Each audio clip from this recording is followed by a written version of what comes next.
Assalamualaikum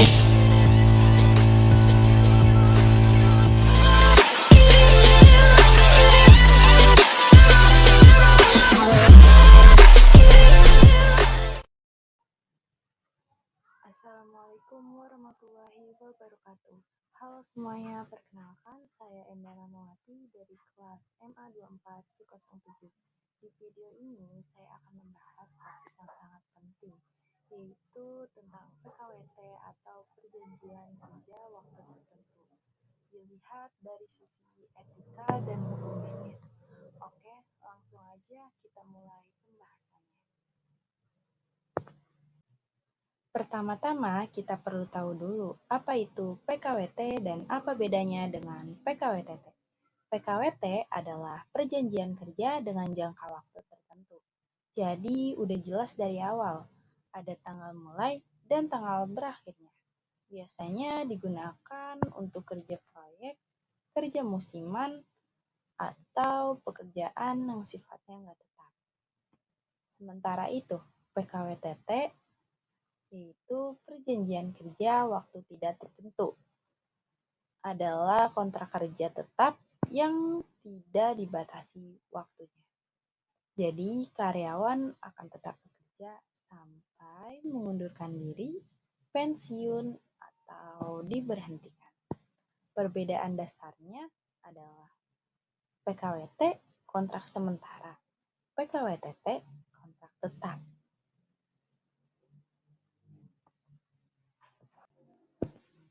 Nah, PKWT itu nggak bisa dibuat sembarangan.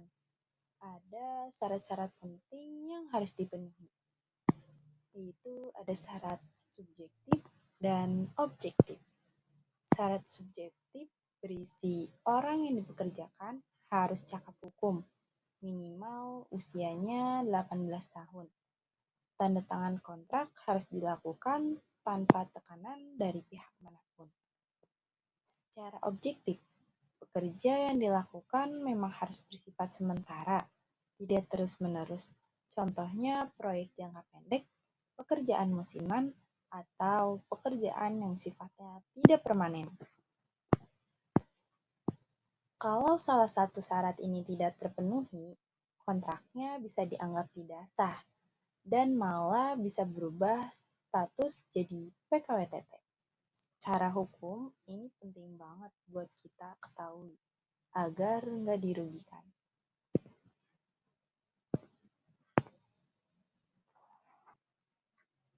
Lalu, gimana sih hubungan kerja itu bisa dianggap sah secara hukum? Menurut UU Ketenagakerjaan, hubungan kerja itu sah kalau sudah ada 3 unsur. Yang pertama, ada pekerja yang dilakukan. Yang kedua, ada perintah atau arahan dari atasan. Dan yang ketiga, yaitu ada upah yang diberikan. Selain itu, hak dan kewajiban dari kedua belah pihak, pekerja dan pengusaha, harus dijalankan selama kontrak berlaku, termasuk juga perlindungan hukum, upah yang layak, dan kondisi kerja yang manusiawi.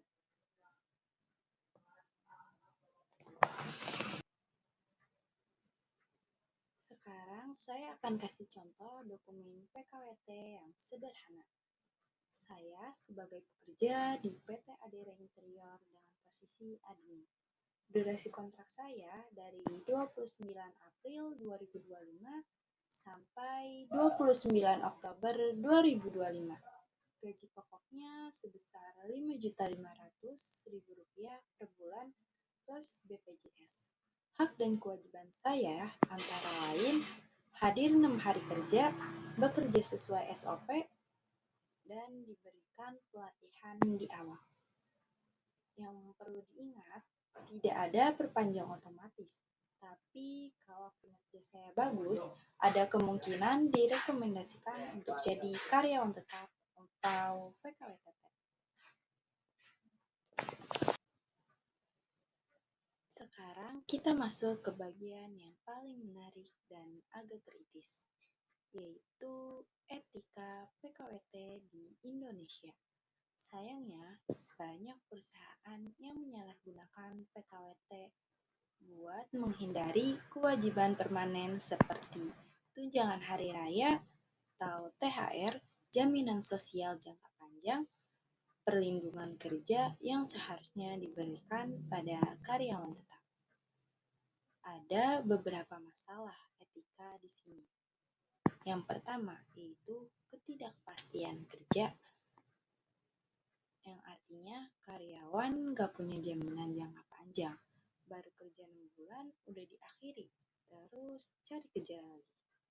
Yang kedua yaitu eksploitasi, yaitu kadang pekerja disuruh kerja full time, tapi statusnya PKWT terus-menerus. Yang ketiga yaitu tidak manusiawi. Kalau pekerja diberi beban seperti karyawan tetap, tapi tanpa hak yang sama, ini melanggar keadilan kerja. Jadi walaupun PKWT itu legal, kalau salah gunakan jadi tidak etis dan tidak adil. Secara hukum, PKWT diatur dalam Undang-Undang Nomor 13 Tahun 2003 tentang Ketenagakerjaan dan diperkuat oleh Peraturan Pemerintah Nomor 35 Tahun 2021. Kedua regulasi ini menjelaskan jenis pekerjaan apa saja yang boleh pakai PKWT, durasi maksimal kontrak, perpanjangan, dan hak-hak pekerja. Makanya penting banget buat kita sebagai calon pekerja untuk membaca kontrak dengan teliti dan mengetahui aturan dasarnya.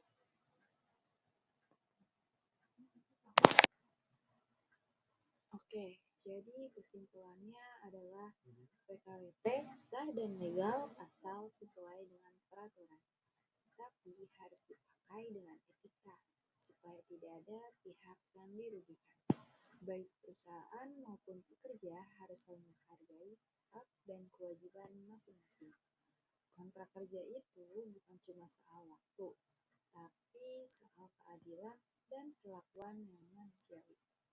Jadi, sebagai generasi muda yang akan terjun ke dunia kerja, kita perlu paham hal ini agar bisa lebih siap, sadar hukum, dan berani menyuarakan hak kita. Terima kasih sudah nonton video ini sampai akhir. Semoga penjelasan tentang PKWT ini bisa bermanfaat buat kamu semua. Kalau ada pertanyaan atau pendapat lain, boleh banget ditulis di kolom komentar ya. Sampai jumpa di video berikutnya. Wassalamualaikum warahmatullahi wabarakatuh.